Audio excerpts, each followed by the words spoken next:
merupakan hukum. Tauhid uluhiyah ini adalah dikhususkan oleh Allah bagi mereka-mereka yang ma'jub, bagi mereka yang ditarik oleh Allah ke hadrat Allah, yang di dalam tingkatan fana'ul fana. Ia tidak sadar akan dirinya, tidak sadar dengan apa yang ia perbuat. Ini bukan pakaian etika, itu pakaian ma'jub. Tapi banyak dipakai oleh kalangan tasawuf, orang yang baru selangkah belajar tauhid, dia mengambil tauhid uluhiyah sehingga meninggalkan syarih. Jadi menjadi jabariyah. Kalau sudah hidup ini nyata Allah pada diri, buat apa menuntut ilmu? Kita tidak kepada ilmunya, kita Allahnya. Disinilah penyebab matinya hati. Penyebab matinya hati. Orang yang benar-benar ma'jub, yang ditarik oleh Allah di dalam maqam uluhiyah, di dalam keesaan Allah ini, konon di dalam riwayat hanya ada 70 orang. Inilah yang bergelar rijalul ghaib, laki-laki yang gaib. Karena di dalam tauhid uluhiyah ini sifatnya sama persis seperti Tuhan. Kenapa kita tidak boleh beriktikad uluhiyah? Karena kita masih ingin kawin, masih ingin makan, banyak tidur dan segala macam. Bertentangan dengan sifat ketuhanan tadi. Sedangkan uluhiyah ini adalah diri Tuhan. Diri Tuhan. Jadi perkembangan zaman di dalam tauhid uluhiyah di Arab ada Al-Halaj, di Jawa ada Syekh Siti Jenar, di Padang ada Hamzah Fansuri, dan di Sumatera Utara dahulu ada Haji Amin. Inilah yang sampai di tingkatan uluhiyah, yakni merasa ketajalian Tuhan.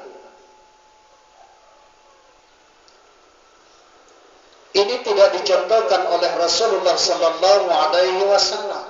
Tauhid ini tidak dicontohkan, sebab ini bukan bangsa ajaran manusia. Di tingkat tauhid uluhiyah ini, manusia langsung ditarik oleh Allah tanpa perantaraan manusia, tanpa perantaraan malaikat. Jadi makanya si salik, orang yang masih berjalan menuju kepada Allah untuk mencapai kesempurnaan, tidak dibenarkan berpegang kepada tauhid uluhiyah, karena akan meringankan syarah, sehingga malas menuntut ilmu, bahkan bisa jadi malas beramal karena diri sudah merasa Allah. Inilah salah satu penyakit nafsu yang terbesar. Tapi namanya juga nafsu yang bertauhid, ya tetap nafsu itu ya nafsu.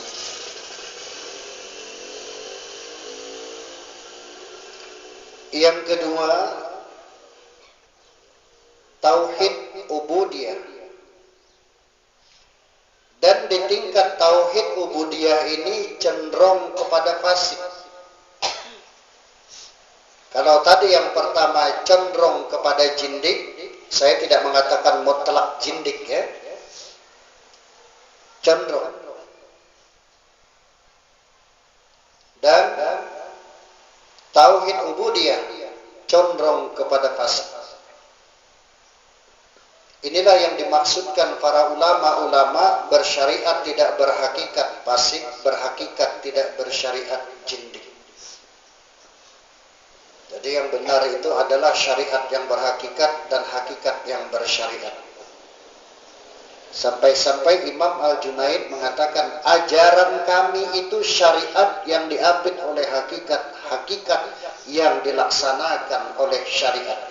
Jadi jika ada syariat yang tidak berhakikat, hakikat yang tidak bersyariat, kata Imam Al-Junaid, itu bukanlah mazhab kami.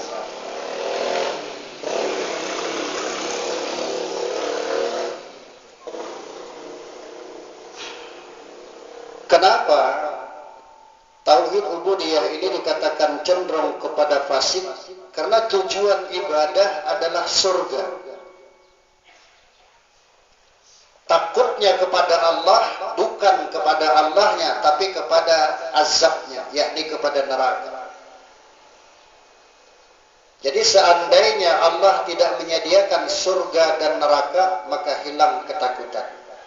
Tapi itu pun ya, banyak pula manusia, termasuk mungkin diri kita, walaupun ada ancaman dan emeng-emeng, yaitu ancaman neraka, emeng-emeng surga, kenikmatan, itu pun banyak yang tidak mau taat kepada Allah walaupun diancam. Jadi tauhid ubudiyah ini dinyatakan oleh Rabi'ah Al-Adawiyah, seorang ulama sufi wanita.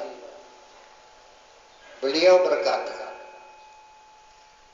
ya Tuhanku, jika di dalam ibadahku ini tersirat di dalam hatiku walau sebesar zarrah ingin masuk dalam surgamu atau takut kepada nerakamu, maka masukkanlah aku ke dalam neraka. Jadi artinya tidak ada sedikit pun hasrah di dalam ibadah bagi Rabi'ah Al-Adawiyah. Beribadah itu untuk meminta surga. Jadi sesuai dengan asal dan kejadian manusia dari Allah, akan kembali kepada Allah. Dahulu manusia di sisi Allah di rab-rab. Rab-rab itu di atas surga lagi, surga di atas surga. Disitulah asal manusia, dan manusia harus dapat mencapai kembali tingkat itu. Dia disebut ahsanit taqwim.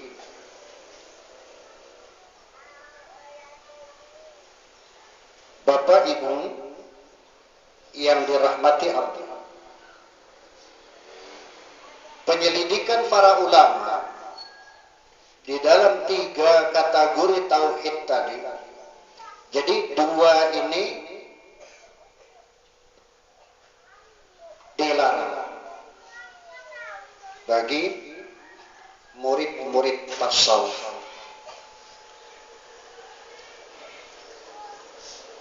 Yang dianjurkan oleh murid-murid tasawuf, oleh para ahli tasawuf, adalah tauhid rububiyah.